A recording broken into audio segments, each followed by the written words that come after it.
السلام علیکم ګران شاګردانو الله دې وکړي چې روغ جوړ ویاست.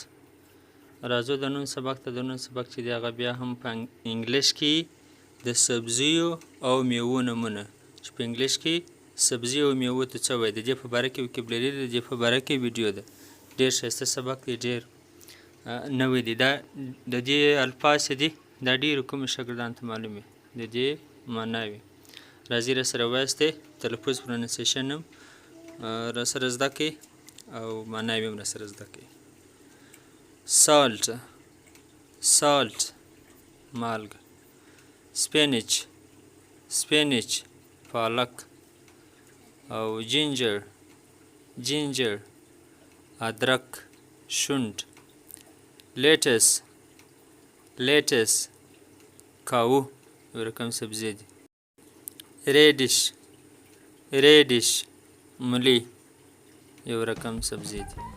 cabbage cabbage یا کویج بند گوبی. poppy seed poppy seed خاشخاش د تریاکو چې کوم تخم یې هغه ته وایي. چili چili سره مرچ یا سور مرچ را سبزیو کې راځي.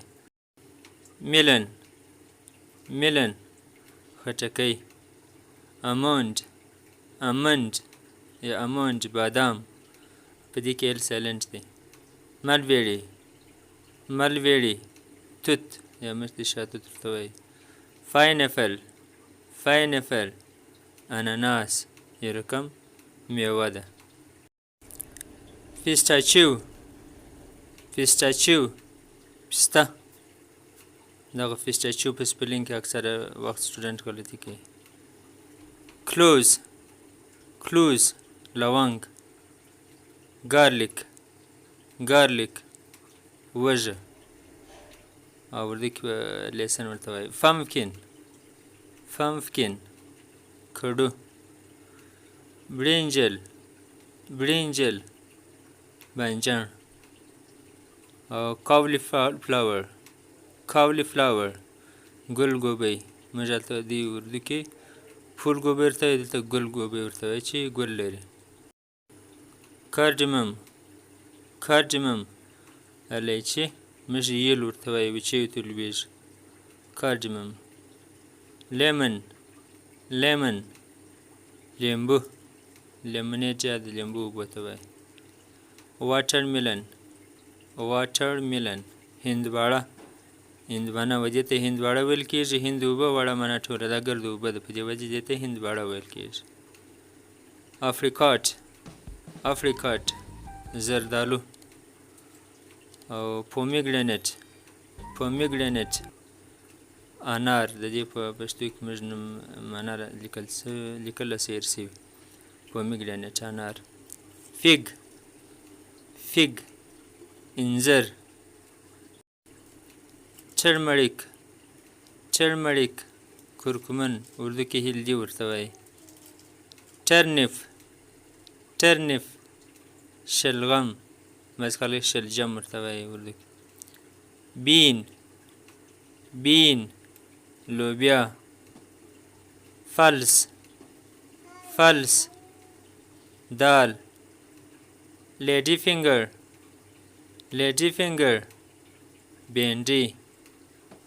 carrot carrot زردکه گاجر. بعض خلک د دې په تلفظ کې غلطي کوي، کیروټ وایي. carrot carrot زردکه. cucumber cucumber بادرنګ. coriander coriander دنیا. pear pear امرت امرت. پیویا مټر ته وایي، هغه مټر چې انسان یې خوري، سبزي کې راځي. plum plum الوچه.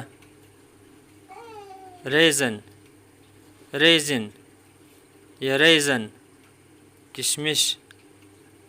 هغه ډرای ګریپ ورته وایي، وچ انګور. کشمش د انګور چې وچ کې دې ته موږ بیا کشمش وایي. والنټ والنټ جوز دوه نور دا رقم الفاظ دي د هغه لپاره دا استعمالیږي کوکونټ ناریل یو پینټ بیا یو پلی ته وایي کوکونټ ناریل او کیومن زیره او بلیک کیومن بیا تورې زیره بیټل نټه سپارې په اردو کې ورته وایي پښتو کې دې شی د په خولو کې واچول سره خولې خوند سمیږي بیټل نټه سپارې د خولې د خوند لپاره خوړل کېږي برته په خولې کې اچول کېږي برته دا زموږ د نن سبق کومې سبق ور شوی وي ویډیو لایک کړئ او کمنټ کې خپل اظهار ولیکئ چې سبق څنګه و ستاسو لپاره څومره په زړه پورې و دا زموږ د نن سبق ولو در بل سبق پورې ښې چارې الله حافظ کمنټ کې خپل رایه ضرور ولیکئ چې کوم سبق درته ووایي هغه هم راته ولیکئ